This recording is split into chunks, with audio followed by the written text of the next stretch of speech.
రెండు రాష్ట్రాల్లో ఉన్న గ్రామాలు ఎడ్లపాడుని చూసి నేర్చుకోవాలి. ఎడ్లపాడు గ్రామ ప్రజలను చూసి నేర్చుకోవాలి. సుందరయ్య కళా నిలయం పరిషత్తును చూసి నేర్చుకోవాలి. నిజం, ఇదేదో ఉబుసుపోగ్గా చెప్పే మాట కాదు. ఒక ఆశయాల్ని ముందుకు తీసుకెళ్ళడానికి,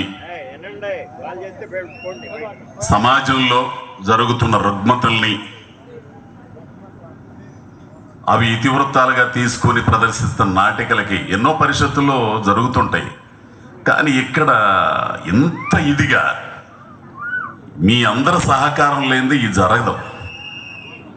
ఈ పరిషత్తులు ఇక్కడ రావడం, నేను ఎందుకు 2 రోజులు రాలేకపోయాను అనుకుంటున్నా. ఇప్పుడు ఏటపాలెం వచ్చి ఉంటాను, కానీ నిన్న తెలిసినట్టయితే వచ్చేసేవాడిని. ఇంత ఇదిగా ఉంటుందని ఏదో పిలుస్తుంటారులే, కాసేపు మాట్లాడి వెళ్ళిపోతాంలే అనుకున్నాను. కానీ